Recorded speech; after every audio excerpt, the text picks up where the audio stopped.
এখন তো হবে ঢাকায় টঙ্গী ইজতেমা হবে, তাই না? টঙ্গী ইজতেমা হবে না? হবে। যেই ভাইয়েরা ওই জায়গায় যায়, যেই ভাইয়েরা ওই তাবলীগ করে, যেই ভাইয়েরা ওই দাওয়াত দেয়, তারা আমাকে বলে যে আপনি এমন কেন? কেন? এই লোকেরা নামাজের কথা বলে, এই লোকেরা মসজিদে ডেকে নিয়ে আসে, নিজের টাকায় খায়, নিজের পয়সায় খায়, নিজের মতন নিজের অর্থ ব্যয় করে তারা 40 দিনের চিল্লা করে, 40 দিনের চিল্লা দেয়, তারা মানুষকে নামাজের দিকে ডাকে। আপনি তাদের বিরুদ্ধে কথা বলেন কেন? তা আমি বলেছি, আমি তো তাদের বিরুদ্ধে কোনোদিন কথা বলিনি। আমি কি বলেছি যে এই তাবলীগ জামাত এর কাছে যাবেন না, এরা জঘন্য, এরা খারাপ, এরা বর্বর? আমি তো এ কথা বলিনি। আমি আয়াত পড়ি আর আয়াত ওদের ঘাড়ের উপরে পড়ে, তো দোষ কি আমার না আল্লাহ? আয়াত তো আমি বানাইনি, আয়াত আমি বানিয়েছি। আল্লাহ তাআলা বলছেন সূরা মায়েদা 67 নম্বর আয়াত, ইয়া আইয়ুহার রাসূল, হে রাসূল, বাল্লিগ, আপনি তাবলীগ করেন। তো তাবলীগ করা জায়েজ না ফরজ? জোরে কথা বলেন, জায়েজ না ফরজ? ফরজ। কেন? আল্লাহ বলছেন ইয়া আইয়ুহার রাসূল, হে রাসূল, বাল্লিগ, আপনি তাবলীগ করেন। তার মানে তাবলীগ করা ফরজ। আমি কেন তাবলীগের বিরুদ্ধে ওয়াজ করব? আমি কেন তাবলীগের বিরুদ্ধে আলোচনা করব? আরে তাবলীগ করা ফরজ, তাবলীগ করা ফরজ, তাবলীগ করা জরুরি। ইয়া আইয়ুহার রাসূল বাল্লিগ, আপনি তাবলীগ করেন। মা উনজিলা ইলাইকা মির রাব্বিক, আপনার রবের পক্ষ থেকে যা নাজিল হয়েছে তাই। তার মানে আপনার রব যা নাজিল করেছে ওইটা দিয়ে আপনি তাবলীগ করেন। তখন আমি বলেছি মানুষের বানানো কিতাব দিয়ে, মানুষের লেখা কিতাব দিয়ে তাবলীগ হবে না, স্বপ্নের পাওয়া কিতাব দিয়ে তাবলীগ হবে না। যদি তাবলীগ করতেই হয় তাহলে পবিত্র কোরআন দিয়ে তাবলীগ হবে, মানুষের বানানো কিতাব দিয়ে তাবলীগ হবে না। আপনি বলবেন কেন? হাদিসও দেখেন, আল্লাহ নবী সাল্লাল্লাহু আলাইহি সাল্লাম বলেন যে বাল্লিগু আন্নি ওয়ালাউ আয়া, যদি তোমরা আমার থেকে একটা বাক্য জানো তাহলে পৌঁছাও। বাল্লিগু আন্নি মানে আমার পক্ষ থেকে। আল্লাহ নবী সাল্লাল্লাহু আলাইহি সাল্লাম কিন্তু বলে নাই তোমরা যা জানবে তা পৌঁছাও, তোমরা যা জানবে তা প্রচার করো, তোমরা যা জানবে তা মানুষকে জানিয়ে দাও। এই কথা কিন্তু আল্লাহর নবী বলেনি। তিনি বলেছেন আমার থেকে যা জানবে, আমি যা বলবো, আমার থেকে যা প্রমাণিত, আমার থেকে যা জানবে এটা তোমরা পৌঁছাও। ওয়াহাদিসু আন বানি ইসরাঈল ওয়ালা হারাজ, বানি ইসরাইলের কাহিনী বলো, এতে কোনো অসুবিধা নাই। ওমান কাযাবা আলাইয়া মুতাআম্মিদান ফালিয়াতাবাওয়া মাকআদাহু মিনান নার। কাহিনী বলতে গিয়ে, ঘটনা বলতে গিয়ে, হাদিস বলতে গিয়ে কেউ যদি এমন কোন বাক্য বলে যা আমি, তাহলে তার থাকার জায়গা জাহান্নাম। কথা আমি বলেছি, আল্লাহর নবী বলেনি? তাই তো তাই তাবলীগ করেন, তাবলীগ করা জরুরি, তবে শর্ত হলো আমি যা নাজিল করেছি তাই। ওয়াইল্লাম তাফআল ফামা বাল্লাগতা রিসালাতাহু, আর আপনি যদি তা না করেন তাহলে রিসালাতের দায়িত্ব পৌঁছালেন না। হে নবী, আপনি যদি কোরআন দিয়ে তাবলীগ না করেন রিসালাতের দায়িত্ব পৌঁছালেন না। তাই আমি বলেছি তাবলীগ করা জরুরি, তাবলীগ করা ফরজ। তাবলীগ করবে সেটা হবে কোরআন দিয়ে, তাবলীগ করবে সেটা হবে সহিহ হাদিস দিয়ে। কেউ যদি কোরআনের পরিবর্তে, সহিহ হাদিসের পরিবর্তে মানুষের বানানো তরিকা দিয়ে, মানুষের বানানো পদ্ধতি দিয়ে তাবলীগ করে, ওটা আল্লাহর তাবলীগ নয়, ওটা শয়তানের তাবলীগ। তাবলীগ তো জায়েজ, তাবলীগ তো বৈধ, শর্ত হলো আল্লাহ যা নাজিল করেছে তা, শর্ত হলো আল্লাহর নবী যা দিয়েছেন তা। ঠিক না? তাহলে কি আমি কি তাবলীগের পক্ষে নাকি কোরআন সুন্নাহর বিপক্ষে যারা ডাকে তাদের বিপক্ষে? তাবলীগের পক্ষে না, পক্ষে। অনেক লোক বলে থাকে যে ব্যাপার কি, আপনারা আমরা যে আমল করি, আমার বাপ দাদা যে আমল করে, আপনারা এসে এসে বাপ দাদার বিরুদ্ধে ওয়াজ করেন, বাপ দাদার আমল আপনারা নস্যাৎ করে দেন, ধূলিসাৎ করে দেন। আচ্ছা, এই কথা কি আমরা বলছি? সূরা মায়েদা 104 নম্বর আয়াত, ওয়াইদা কিলা লাহুম তাআলাউ ইলা মা আনজালাল্লাহ ওয়া ইলার রাসূল ক্বালু হাসবুনা মা ওয়াজাদনা আলাইহি আবাআনা আওয়ালাউ কানা আবাউহুম লা ইয়ালামুনা শাইআন ওয়া লা ইয়াহতাদুন। আল্লাহ তাআলা বলছেন, যখন ওদেরকে বলা হয় আসো আল্লাহ যা নাজিল করেছে তার দিকে আসো, রাসূল জানা রাসূলের দিকে আসো, এদেরকে যখন বলা হয় আল্লাহর দিকে আসো, এদেরকে যখন বলা হয় রাসূলের দিকে আসো, তখন এরা বলে না না না না না, আমরা আমাদের বাপ দাদাদের যার উপরে পেয়েছি তার উপরেই আমরা থাকবো। ঠিক না? আমাদের বাপ দাদা কিছু বোঝে নাই, বাপ দাদারা কি তাহলে ভুল করে গেছে? তা আপনাদেরকে আমি বুঝাই। আচ্ছা, বাপ দাদা যা করেছে আপনিও তাই করবেন, এখান থেকে তো আপনি মানে অটল, এখান থেকে আপনি নড়বেন না, ঠিক আছে? আচ্ছা, সত্যি করে বলবেন, এখানে যারা মুরব্বীরা আছেন, দাদা, আমি দাদা বললাম, যারা মুরব্বী দাড়ি পেকে গেছে, তারা বলেন আপনাদের দাদার সময় ঘর কি 10 তলা ছিল না সোনের ছিল? খের, সোন, মাটি, তাই না? এগুলোর ছিল, তাই না? আচ্ছা, আপনার দাদার সময় এই বাল্ব এগুলো ছিল? আপনার দাদার সময় এই যে মোবাইল, স্মার্টফোন এগুলো ছিল?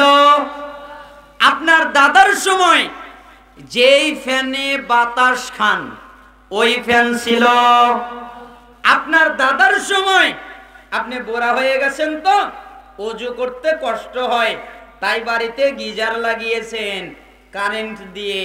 তা আপনার দাদার সময় কি গিজার ছিল, কারেন্ট ছিল না? তা আপনার কাছে আমার প্রশ্ন, আপনি তো বলছেন বাপ দাদা যা করবে আমি তাই করব, তো বাপ দাদা তো ফ্যান ব্যবহার করে নাই, বাপ দাদা তো লাইট ব্যবহার করে নাই, বাপ দাদা তো মোবাইল ব্যবহার করে নাই, বাপ দাদা তো কারেন্ট ব্যবহার করে নাই, বাপ দাদা তো বাস, কার, গাড়িগুলো ব্যবহার করে নাই, তো বাপ দাদা যা করেছে আপনিও তাই করেন। বাড়িতে গিয়ে বিল্ডিং একটা করে ভাঙেন আর সবগুলো ফ্যান নামিয়ে ভেঙে ফেলেন, কারেন্টের লাইনগুলো কেটে দেন। আগের যুগে, দাদার যুগে ফিরে গিয়ে আপনি কুপি বাতি, আগুনের বাতি জ্বালান। আপনি তো বলছেন বাপ দাদা যা করবে আমিও তাই করব। ও, আপনি এটা বোঝেন। তখন আপনি বলেন কি জানেন, কয় বাপ দাদার সময় তো অ্যাভেলেবেল ছিল না, বাপ দাদার সময় লাইট ছিল না তাই ব্যবহার হয়নি, বাপ দাদার সময় কারেন্ট ছিল না তাই ব্যবহার হয়নি, বাপ দাদার সময় ফ্যান ছিল না তাই ব্যবহার হয়নি, বাপ দাদার সময় মোবাইল ছিল না তাই ব্যবহার হয়নি। তা আমরাও তো বলছি বাপ দাদার সময় কোরআন সুন্নাহর চর্চা এত তাড়াতাড়ি পাওয়া যায়নি। এখন মোবাইলে কোরআন পড়া যায়, মোবাইলে তাফসীর পড়া যায়, মোবাইলে হাদিস পড়া যায়, ইচ্ছা করলে মক্কা মদিনার নামাজ, সালাত মোবাইলের মাধ্যমে দেখা যায়।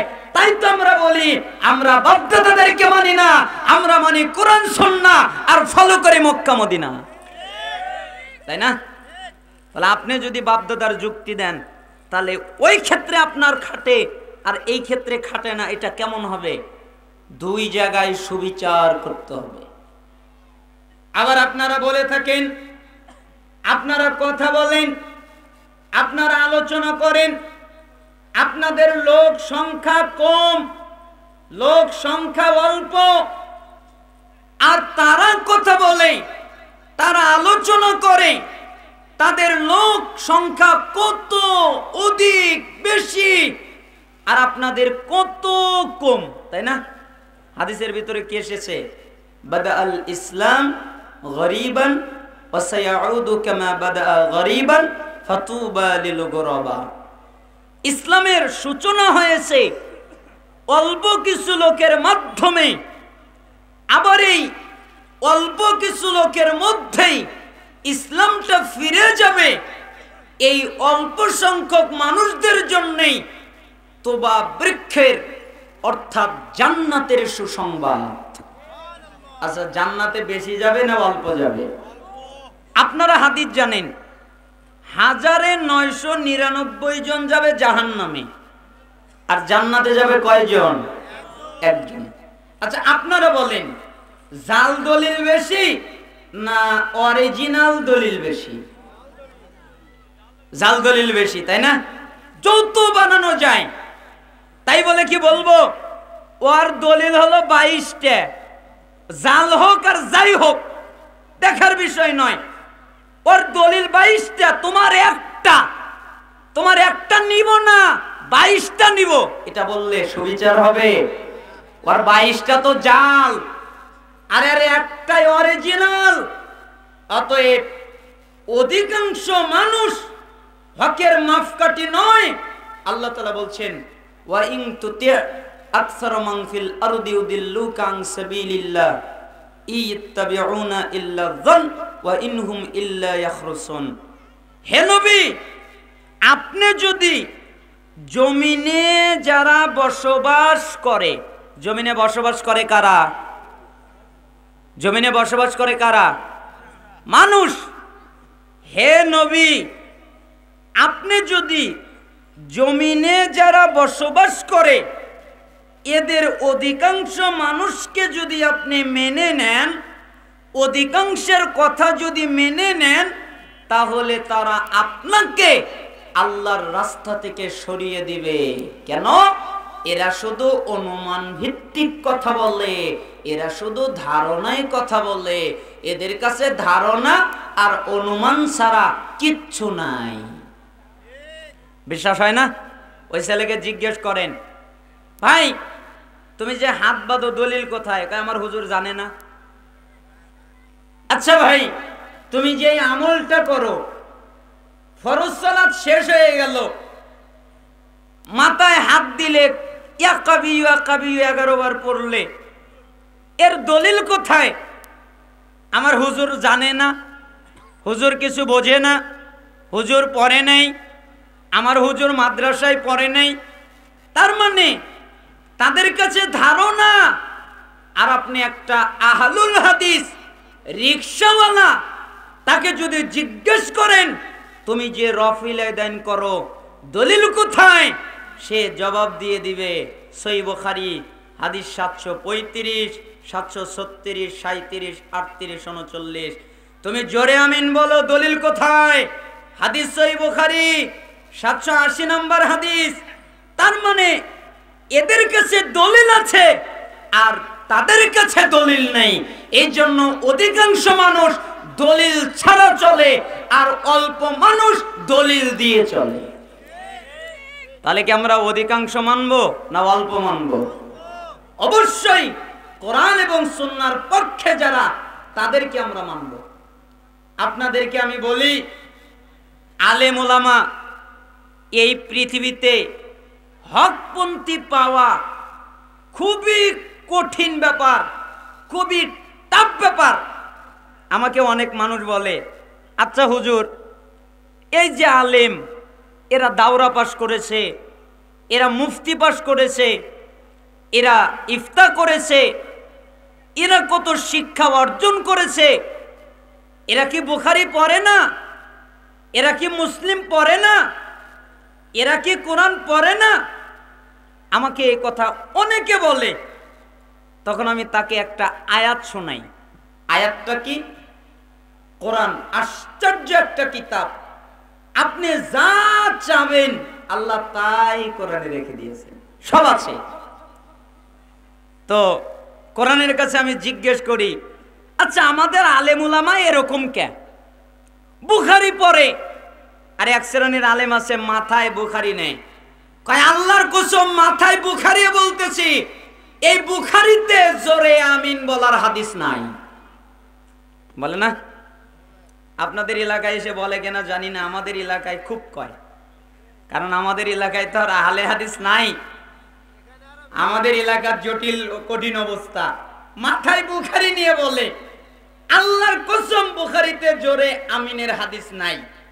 তা আমি মাঝে মধ্যে বলি ওরা তো বলবেই, কেন? তা আমাকে মাঝে মধ্যে জিজ্ঞেস করে কেন? আরে ওরা যদি না বলে তে কোরআন মিথ্যা হবে। তারা আমাকে বলে বলেন কি, ওরা না বললে কোরআন মিথ্যা হবে কেন? আচ্ছা তুমি বলো তো সূরা বাকারার ৭৫ নম্বর আয়াত, যেখানে আল্লাহ তাআলা বলছেন আফাতাতমাউনা আইয়ুমিনু লাকুম ওয়াকাদ কানা ফারীকুম মিনহুম ইয়াসমাউনা কালামাল্লাহ সুম্মা ইউহাররিফুনাহু মিন বাদি মা ক্বালুহু ওয়া হুম ইয়ালামুন। তোমরা কি আশা করো তারা তোমাদের কথা ঈমান আনবে? তোমাদের যেমন ঈমান, তোমাদের যেমন আকীদা, তোমাদের যেমন বিশ্বাস, তোমাদের যেমন আমল, এইরকম তারা আসবে, তোমাদের মতো বিশ্বাস করবে, তোমাদের কথায় ঈমান আনবে। তোমরা কি তা আশা করো? শোনো, ওদের মধ্যে একটা দল আছে, একটা গোষ্ঠী আছে, সবাই নয়, একটা দল, একটা গোষ্ঠী, যারা আল্লাহর বাণী শোনে অতঃপর বোঝে। আচ্ছা আপনারা বলেন তো আল্লাহর বাণী বোঝে কারা? আপনারা বুঝতে পারতেছেন না। আল্লাহর বাণী এই কোরআন বোঝে কারা? বোঝে কারা? আলেম। বোঝে কারা? আলেম। মাওলানা সাহেব বোঝে, মুফতি সাহেব বোঝে, মুফাসসির সাহেব বোঝে। আর আল্লাহ তাআলা বলছেন ওদের মধ্যে একটা দল আছে যারা আল্লাহর বাণী বোঝে, জানে, আয়াত কি হবে তাও জানে, ফতোয়া কি হবে তাও জানে, মাসালা কি হবে তাও জানে, বুখারীতে জোরে আমিন বলতে হবে এ দলিল আছে তাও জানে, রফিল দান করতে হবে এ দলিল আছে তাও জানে। ওরা জানার পরে উল্টা ব্যাখ্যা করে, বিকৃত করে। আর ওরা যে উল্টা ব্যাখ্যা করে ওরা নিজেরাই জানে আমাদের ব্যাখ্যা ঠিক নেই। আচ্ছা কথাটা কি আমি বললাম? কে বলছেন? আল্লাহ। তো এই আয়াত যদি সঠিক হয় তাহলে এক শ্রেণীর আলেম থাকবে না যারা উল্টা পাল্টা ব্যাখ্যা করবে। আয়াত তো সঠিক, তাহলে এক শ্রেণীর আলেম থাকবে যারা উল্টা কথা বলবে, উল্টা পাল্টা ব্যাখ্যা করবে। অতএব আপনাদের কাছে আমার জোরালো দাবি, আপনারা দলিল সহকারে আলোচনা শুনবেন, আপনারা তাবলীগ করবেন আল্লাহর কিতাব দিয়ে, মুহাম্মদ সাল্লাল্লাহু আলাইহি সাল্লামের হাদিস দিয়ে। আপনারা বাপ দাদা আপনাদের দলিল নয়, আপনাদের দলিল হচ্ছে কোরআন, আপনাদের দলিল হচ্ছে সুন্নাহ। আপনাদের দলিল অধিকাংশ নয়, আপনাদের দলিল কোরআন সুন্নাহ। সেটা অল্পও হতে পারে, কারণ ইসলামের সূচনাটাই অল্প সংখ্যকের মধ্যে, আবার ফিরে যাবে অল্প সংখ্যকের মধ্যে। আপনারা অবশ্যই জেনে রাখবেন এক শ্রেণীর আলেম থাকবে যারা মানুষকে গোমরা করবে। এই জন্য আপনাদের প্রত্যেককে প্রয়োজনীয় জরুরি পর্যায়ের ইলম অর্জন করতে হবে, জানতে হবে।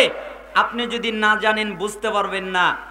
অঙ্ক যদি আপনি না জানেন, আপনি যোগ জানেন না, একটা লোক লিখলো 2 আর 2 22 হয়, আপনি বললেন ঠিক, আরেকজন বলল 2 আর 2 6 হয়, আপনি বললেন ঠিক, আরেকজন বলল 2 আর 2 8 হয়, আপনি বললেন ঠিক, আরেকজন বলল 2 আর 2 4 হয়, আপনি বললেন ঠিক।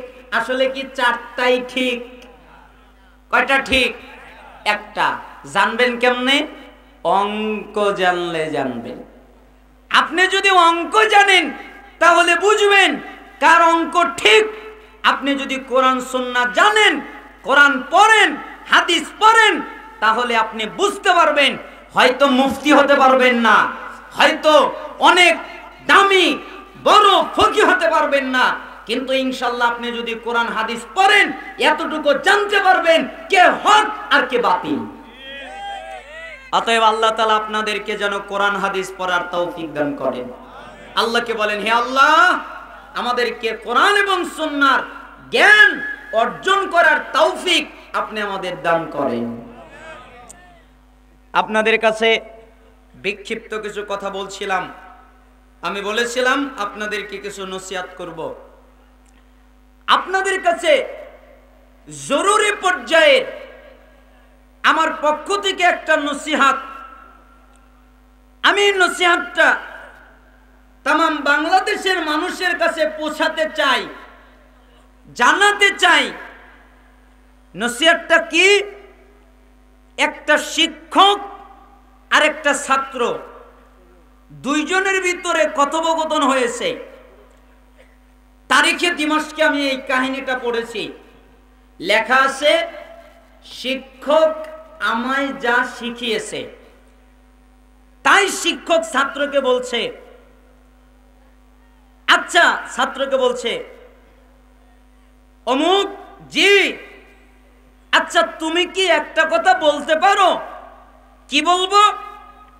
আচ্ছা বলো তো, আমার কাছ থেকে কতদিন যাবত তুমি জ্ঞান অর্জন করছো, তুমি ইলম অর্জন করছো, এ কথা কি তুমি বলতে পারো? তখন ছাত্র বলতেছে, জি আমি বলতে পারি।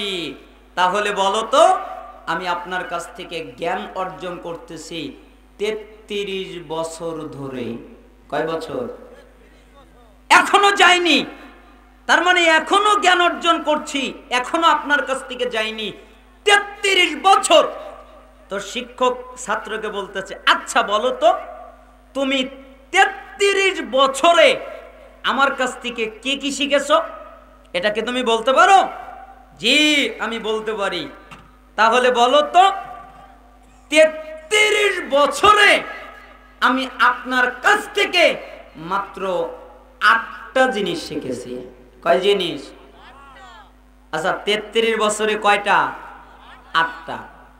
প্রত্যেক দিন একটা লোক একটা করে হাদিস যদি মুখস্থ করে, একটা হাদিস মুখস্থ করতে অনেক সময় লাগবে। মোটামুটি যদি ব্রেন থাকে, ব্রেনওয়ালা যদি হয়, 5 মিনিট, 10 মিনিট, 20 মিনিট, আধা ঘন্টা, 1 ঘন্টায় মোটামুটি ব্রেন যাদের তাদের মুখস্থ হয়ে যাবে। আর তার ব্রেন যদি খুব দুর্বল হয়, তাহলে একদিন যদি পড়ে একটা হাদিস ভালো করে মুখস্থ হয়ে যাবে। একদিনে একটা হাদিস মুখস্থ করা কঠিন ব্যাপার নয়, ঠিক না? কঠিন ব্যাপার। একদিনে যদি একটা হাদিস মুখস্থ করে, 5 বছরে একটা কিতাব রিয়াদুস সালিহিন অথবা বুলুগুল মারাম, এই কিতাব মুখস্থ হয়ে যাওয়ার কথা, হয়ে যাবে দিন যদি একটা করে হাদিস মুখস্থ করে। তো ছাত্র বলতেছে, আমি মাত্র 8টা শিখেছি। তো উস্তাদের মাথা ঠিক থাকবে? বলো কি তুমি মাত্র 8টা শিখেছো মানে?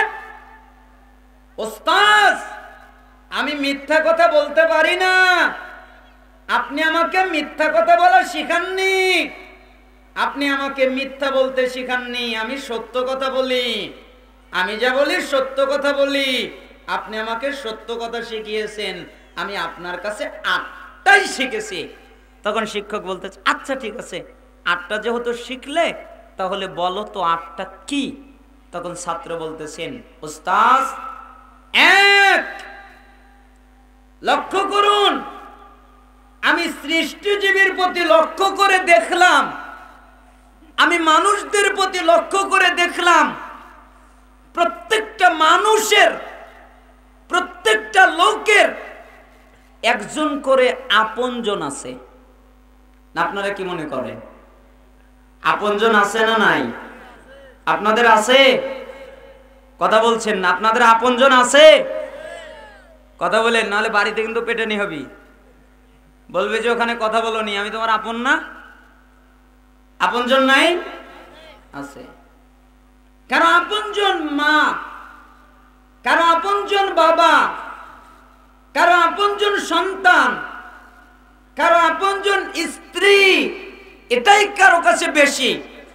কারো আপনজন স্বামী, কারো আপনজন ভাই, কারো আপনজন বন্ধু, যার কাছে যে আপন। প্রত্যেকটা মানুষের একজন আপনজন আছে, ঠিক না? কিন্তু আমি লক্ষ্য করে দেখলাম, এই মানুষটা যখন মারা যায়, এই মানুষটা যখন কবরে যায়, তখন এই আপনজনের একজন এই লোকটার সাথে কবরে যায় না, ঠিক না? আপনি মারা গেলে আপনার আপনজন কবরে যাবে? আপনার স্ত্রী বলেছে আমি তোমাকে ছাড়া বাঁচতে পারবো না, আপনার স্বামী বলেছেন আমি তোমাকে ছাড়া বাঁচতে পারবো না, বাপ মা বলেছে তুই আমার আদরের সন্তান, তোকে ছাড়া বাঁচতে পারবো না, সন্তান বলেছে মা তোমাকে ছাড়া আমি বাঁচতে পারবো না, একজন আর একজনকে ছাড়া বাঁচতে পারবে না, একথা তারা দুনিয়ায় বলে। কিন্তু যখন মারা যায় তখন এই আপনজনের একজনও তাদের সাথে কবরে যায় না, ঠিক না? তাই আমি লক্ষ্য করে দেখলাম, এই পৃথিবীর মানুষকে আপনজন বানালে, যখন আমার প্রয়োজন, তখন আমার সাথে থাকার প্রয়োজন, আমি কবরে একাকী থাকবো, তখন আমার সাথে থাকবে না। তাই আমি পৃথিবীর কাউকে আপনজন বানাইনি, আমি আপনজন বানিয়েছি নেক আমলকে। আমি জানি পৃথিবীর সবাই যদি আমাকে ত্যাগ করে, আর আমার যদি নেক আমল থাকে, তাহলে ওই নেক আমল আমার সাথে আমার কবরে যাবে, ঠিক না? নেক আমল আপনার কবরে যাবে না? কেউ যদি না যায়, কেউ যদি আপনার পাশে না দাঁড়ায়, কেউ যদি আপনার সহযোগিতা না করে, কেউ যদি আপনার কবরে সঙ্গ না দেয়, একমাত্র নেক আমল আপনার সাথে কবরে যাবে। তাই আমি পৃথিবীর কাউকে আপনজন বানাইনি, আমি আপনজন বানিয়েছি নেক আমলকে। আমি জানি পৃথিবীর মানুষকে আপনজন বানালে তারা আমার সাথে যাবে না, আর আমি জানি নেক আমলকে আপনজন বানালে আমার সাথে কবরে যাবে। তাই আমি নেক আমলকে আপনজন বানিয়েছি। ওস্তাদের দিকে ছাত্র তাকিয়ে দেখে ওস্তাদের চোখ দিয়ে টসটস করে পানি পড়ছে, তো ছাত্র ওস্তাদকে বলছে, ওস্তাদ জি আপনি কাঁদেন কেন? ওস্তাদ বলছে, আমি কাঁদি কেন জানো? আরে তুমি আমাকে যে বাক্য বললে, তুমি আমাকে যে কথাটা বললে, পৃথিবীর কোনো মানুষ কোনো আমল যদি নাও করে, কোনো কাজ যদি নাও করে, তারা যদি এই কথাটা মেনে নেয় যে নেক আমল আমার সাথে হবে, নেক আমল করতে হবে, তাহলে এই একটাই তাকে নাজাত দিয়ে দিবে। আর কিছু লাগে? লাগে না, একটাই না। তুমি আমাকে যে বাক্য শোনালে, না জানি আর সাতটা কেমন হবে। ওস্তাদ জি দুই, আপনি আমাকে শিখিয়েছেন, আপনার কাছ থেকে আমি শিখেছি সূরা নাজিয়াত 40 নম্বর আয়াত 41 নম্বর আয়াত। আপনি বলেছেন, ওয়াম্মা মান খাফা মাকামা রাব্বিহি ওয়া নাহান নাফসা আনিল হাওয়া ফাইনাল জান্নাতা হিয়াল মাওয়া। যেই ব্যক্তি তার রবের সামনে দাঁড়াতে ভয় পায়, কেন আমাকে আমার রবের সামনে দাঁড়াতে হবে? আচ্ছা, আপনার আর আমার মধ্যে এই ভয়টা আছে? রবের সামনে যে দাঁড়াতে হবে, এই ভয়টা আছে? এই ভয়টা যদি থাকে, তাহলে ওই লোক সুদ খেতে পারে না। এই ভয়টা যার মধ্যে থাকবে, ওই লোক ঘুষ খেতে পারবে না, ওই লোক জিনা করতে পারবে না, ওই লোক ব্যভিচার করতে পারবে না, ওই লোক গান বাজনা বাদ্যযন্ত্র এগুলো শুনতে পারবে না, ওই লোক অশ্লীলতা করতে পারবে না। কেন? ও জানে যে আমাকে একদিন আমার রবের সামনে দাঁড়াতে হবে। আপনি কেমন ভয় পান তা আমার জানা নেই। আপনাকে আমি দুইটা ঘটনা শোনাই সহিহ মুসলিম থেকে। রাসূল সাল্লাল্লাহু আলাইহি সাল্লামের সাহাবী মাইজ বিন মালিক একদিন রাসূল সাল্লাল্লাহু আলাইহি সাল্লামের কাছে আসলেন, হে আল্লাহর নবী, জি আপনি আমাকে পবিত্র করেন। কেন? আপনি আমাকে পবিত্র করেন, যাও আল্লাহর কাছে মাফ চাও, আল্লাহর কাছে ক্ষমা চাও, আল্লাহ তোমাকে মাফ করে দিবে, আল্লাহ তোমাকে ক্ষমা করে দিবে। যাও আল্লাহর কাছে মাফ চাও, আল্লাহর কাছে ক্ষমা চাও, আল্লাহ তোমাকে মাফ করে দিবে, আল্লাহ তোমাকে ক্ষমা করে দিবে। লোকটা চলে যাচ্ছিল, কিছু দূরে গিয়ে আবার ব্যাক করে আসলো, আল্লাহর নবী জি আপনি আমাকে পবিত্র করেন, তুমি কি আমার কথা বুঝতে পারো না? আমি তোমাকে বলছি আল্লাহর কাছে মাফ চাও, আল্লাহর কাছে ক্ষমা চাও, আল্লাহ তোমাকে মাফ করে দিবে, আল্লাহ তোমাকে ক্ষমা করে দিবে। লোকটা চলে গেল, কিছুক্ষণ পরে আবার মাইজ ফেরত আসলো, আল্লাহর নবী জি আপনি আমাকে পবিত্র করেন। আরে তুমি কি আমার কথা বুঝতে পারো না? আমি তোমাকে বলছি আল্লাহর কাছে মাফ চাও, আল্লাহর কাছে ক্ষমা চাও, আল্লাহ তোমাকে মাফ করে দিবে, আল্লাহ তোমাকে ক্ষমা করে দিবে। মাইজ চলে গেল, কিছুক্ষণ পরে আবার চলে আসলো, আল্লাহর নবী জি আপনি আমাকে পবিত্র করেন। 4 বার। এবার মুহাম্মদ সাল্লাল্লাহু আলাইহি সাল্লাম জিজ্ঞেস করছেন সাহাবীদেরকে, এই লোকটা কি পাগল? আমার কথা বোঝে না? পাগল নাকি যে আমার কথা বোঝে না? বিবেক হারিয়ে গেছে নাকি যে আমার কথা বললেন? আল্লাহর নবী লোকটা পাগল নয়। ও তাহলে কি মদ পান করেছে যে তার জ্ঞান হারিয়ে গেছে, বিবেক হারিয়ে গেছে, আমার কথা বুঝতে পারে না, মদ পান করেছে? জি না, মদ পান করেনি। একজন সাহাবী মুখের সামনে নাকটা ধরে বললেন, না এ তো মদ পান করেনি। তা আমার কথা বোঝে না কেন? আচ্ছা বলো তুমি কি করেছো? আল্লাহর নবী মানুষ যেটা বৈধভাবে করে আমি সেটা অবৈধভাবে করেছি, তার মানে আমি জিনা করে ফেলেছি, আপনি আমাকে পবিত্র করেন। অপর বর্ণনায় এসেছে রাসূল সাল্লাল্লাহু আলাইহি সাল্লাম বললেন, আহ কতই না ভালো হতো তুমি যদি কথাটা আমাকে না জানাতে। আমি তোমাকে বললাম আল্লাহর কাছে মাফ চাও, আল্লাহর কাছে ক্ষমা চাও, আল্লাহ তোমাকে মাফ করে দিবে, আল্লাহ তোমাকে ক্ষমা করে দিবে। তুমি যদি আমাকে কথাটা না জানাতে কতই না ভালো হতো। আচ্ছা ঠিক আছে সাহাবীরা জি মাইজ বিন মালিককে মাটিতে অর্ধ পর্যন্ত গাড়ো এবং পাথর দিয়ে তাকে রজম করো, হত্যা করে ফেলো। পাথর দিয়ে মাইজ বিন মালিককে আঘাত করতে করতে হত্যা করা হলো। এক পর্যায়ে একটু রক্ত এসে একজন সাহাবীর গায়ে লেগে গেল, তাই ওই সাহাবী অভিশাপ করলেন। তখন রাসূল সাল্লাল্লাহু আলাইহি সাল্লাম ওই সাহাবীকে বললেন, সাহাবী জি শোনো, মাইজ বিন মালিক যে তওবা করেছে, এই তওবা যদি তামাম পৃথিবীর উম্মতের মধ্যে বিলিয়ে দেওয়া হয় তাহলে মাইজ বিন মালিকের এক তওবাই যথেষ্ট, উম্মতের আর তওবা লাগবে না, একটাই এনাফ। আর তুমি মাইজকে অভিশাপ করছো। মাইজ জানতেন আমাকে আল্লাহর সামনে দাঁড়াতে হবে, আমি আল্লাহর সামনে দাঁড়াবো কেমনে?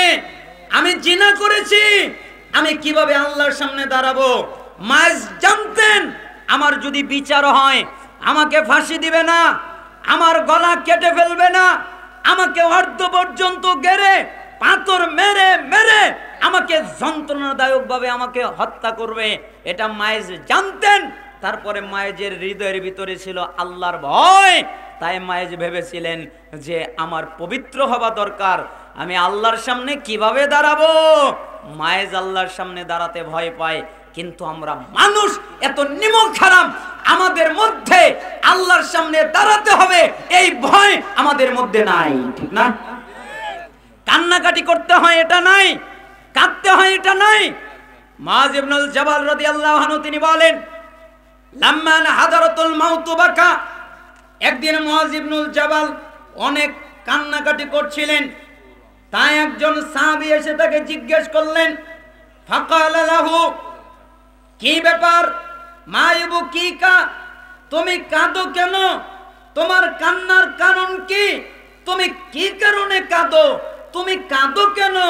তোমার কান্নার কারণ কি? তুমি কান্না করো কেন? তখন মুআয ইবনুল জাবাল রাদিয়াল্লাহু আনহু জবাব দিলেন, ওয়াল্লাহি লা আবকি জাযাআম মিনাল মাউত ওয়ালা দুনিয়া উখাল্লিফুহা বাদি। শোনো, আমার যে মৃত্যু হবে এই ভয় আমার নাই, আমি জানি আমাকে মরতে হবে, তাই আমার মরার ভয় নেই। আমাকে যে সবকিছু ছেড়ে চলে যেতে হবে, আমার স্ত্রীকে ছাড়তে হবে, আমার সন্তানকে ছাড়তে হবে, আমার পরিবার পরিজন ছাড়তে হবে। কাঁদো কেন? আমি কাঁদি কেন জানো? ওয়ালাকিন্নী সামি'তু রাসূলুল্লাহ সাল্লাল্লাহু আলাইহি ওয়াসাল্লাম ইয়াকুল, আমি আল্লাহর নবীকে বলতে শুনেছি, আল্লাহর নবী বলেছেন ইন্নামা হুমা কবদাতান ফাকবদাতুন ফিন নার ওয়া কবদাতুন ফিল জান্নাহ। আদম সন্তানের যত রূহ আছে আল্লাহর দুই মুষ্টিতে ভাগ করা আছে। আদম আলাইহিস সালামের যত সন্তান আছে, আদম সন্তান যত আছে, যত রূহ দুনিয়ায় এসে চলে গেছে, যত রূহ বর্তমান দুনিয়ায় আছে, যত রূহ ভবিষ্যতে দুনিয়ায় আসবে, সমস্ত রূহ আল্লাহর দুই মুষ্টিতে ভাগ করা আছে। একটা যাবে জান্নাতে, একটা যাবে জাহান্নামে। ওয়ালা আদরি ফি আইয়িল কবদাতাইনি আকুনু। আমি মুআজ ইবনুল জাবালের জানা নাই আমি জান্নাতে না জাহান্নামে, আমি জান্নাতে না জাহান্নামে, আমি জান্নাতে না জাহান্নামে, এটা আমি জানি না, তাই আমি কাঁদি। আচ্ছা, মুআজ ইবনুল জাবাল জানেন, আপনি জানেন? তা আপনার ভিতরে ভয় কই? আপনার কান্না কই?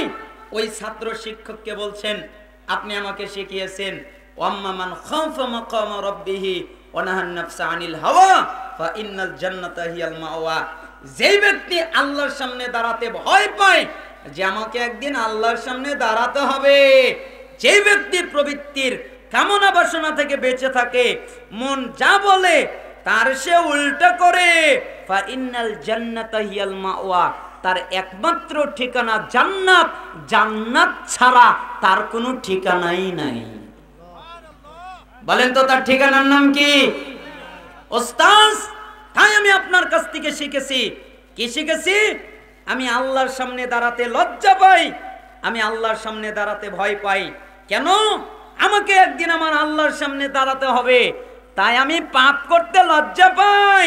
আর আমার মন যা বলে আমি তার বিরোধিতা করি। আমার মন বলে জিনা কর, আমি করি না। আমার মন বলে সুদ খা, আমি খাই না। আমার মন বলে ঘুষ খা, আমি খাই না। আমার মন বলে মিথ্যা বল, আমি বলি না।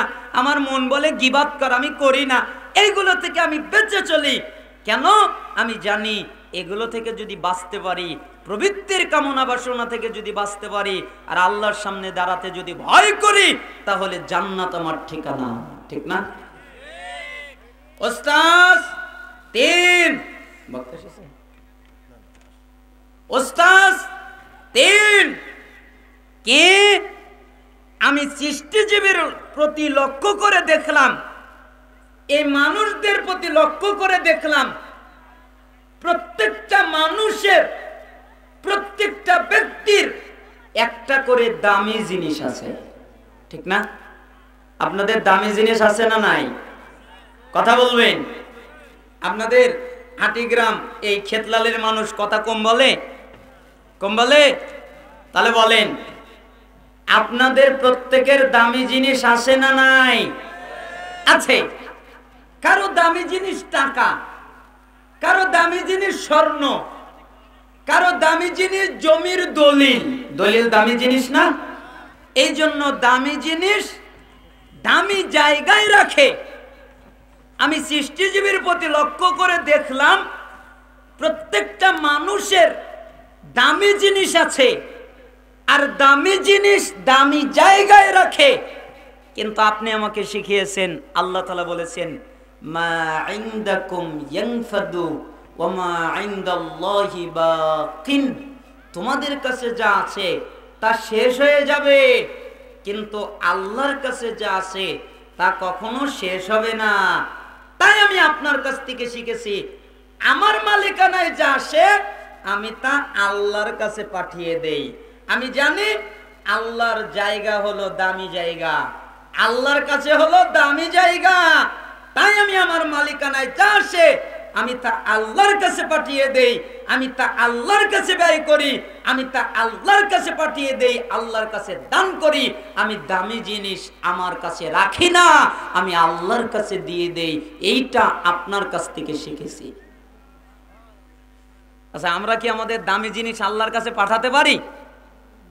আমরা তো আমাদের টাকা পয়সা অর্থ সম্পদ নিয়ে কত অহংকার, কত গৌরব। পরের বাক্যে তিনি বলছেন, চার, আপনার কাছ থেকে আমি শিখেছি, এই সৃষ্টিজীবীর প্রতি লক্ষ্য করে দেখলাম, এরা প্রত্যেকটা মানুষ নিজেকে আভিজাত্য মনে করে, নিজেকে সম্মানিত মনে করে।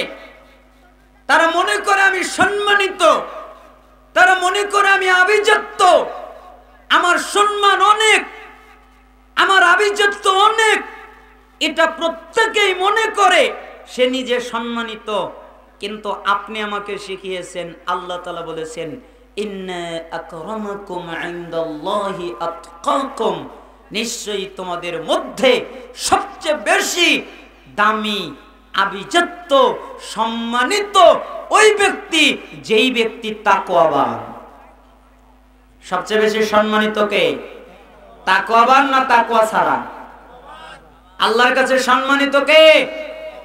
তাকওয়াবান। আমি এটা জানি, তাই আমি তাকওয়া অবলম্বন করার চেষ্টা করি।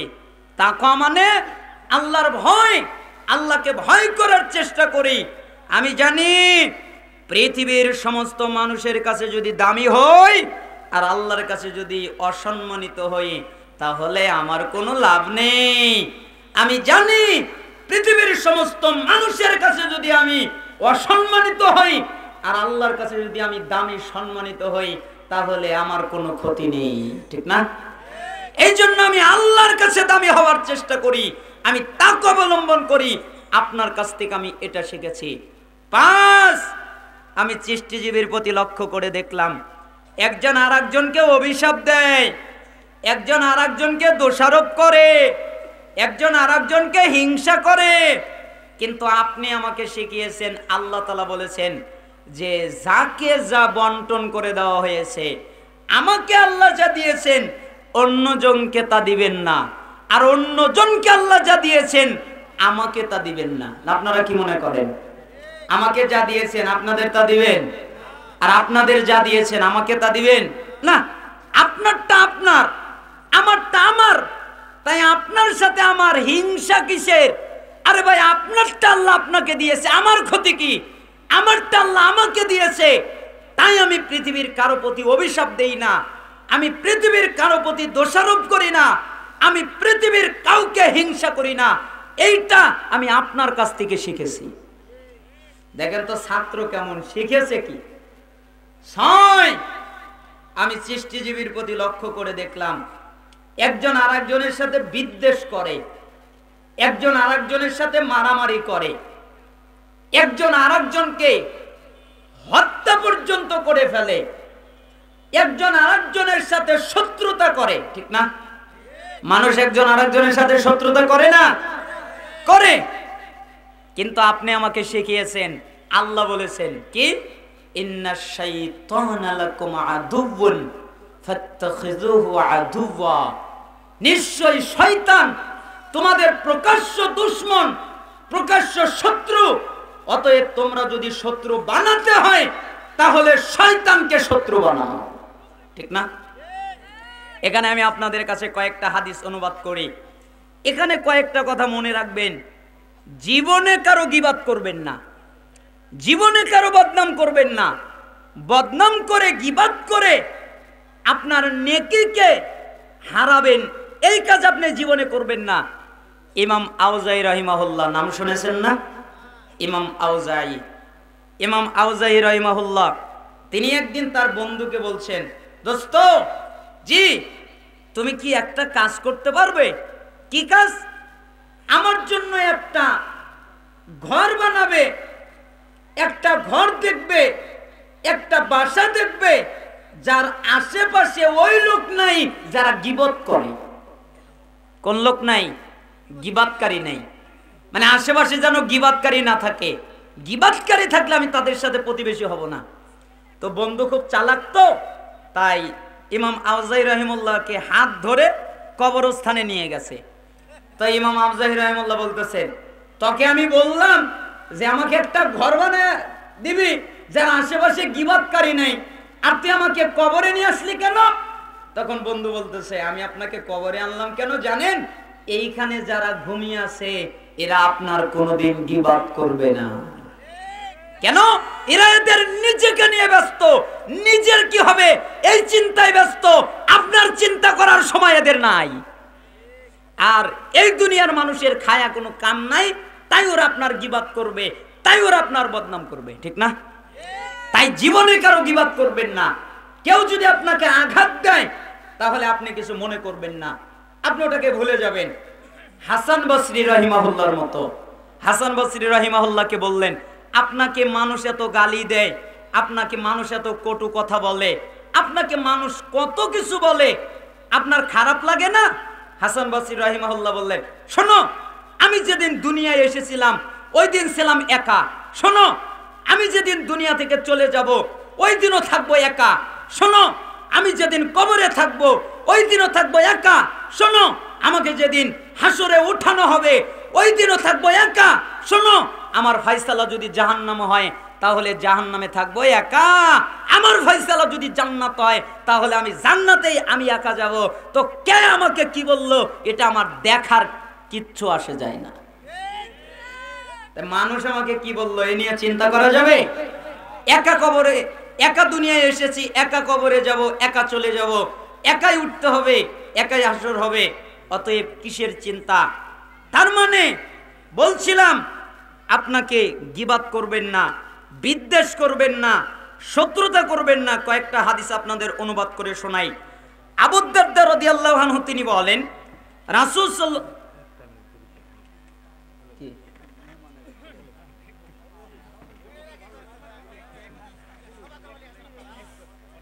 আচ্ছা ঠিক আছে বলেন, শত্রুতা করবেন না, কারোর সাথে ঝগড়া মারামারি করবেন না। যদি শত্রুতা করতে হয় তাহলে একমাত্র শয়তানের সাথে করব। আপনার আর আমার শত্রুকে, আরো জোরে বলেন, শত্রুকে? শয়তান। অতএব যদি শত্রু বানাতেই হয় তাহলে শয়তানকে আমরা শত্রু বানাবো। 7, আপনারা আল্লাহর ইবাদত করবেন, হালাল পথে ইনকাম করবেন। আপনাদের দায়িত্ব আল্লাহর ইবাদত করা, হালাল পথে ইনকাম করা, রিজিক দেওয়ার দায়িত্ব আল্লাহর। 8, অবশ্যই আপনারা আল্লাহর উপরে ভরসা রাখবেন। কোন ব্যক্তি, বস্তু, নিজের ক্ষমতা, নিজের যশ এগুলোর উপরে ভরসা রাখবেন না। ওমাইয়া তাওয়াক্কাল আলাল্লাহ ফাহুয়া হাসবু, যে ব্যক্তি আল্লাহর উপরে ভরসা করে আল্লাহ তাআলা তার জন্য যথেষ্ট হয়ে যান। এই 8টা নসিহত আপনারা আমল করার চেষ্টা করবেন। এই দাওয়া দাবি রেখে আমি আমার আলোচনা শেষ করছি। ওয়া আখিরু দাওয়ানা আনিল হামদুলিল্লাহি রাব্বিল আলামিন। আসসালামু আলাইকুম ওয়া রাহমাতুল্লাহি।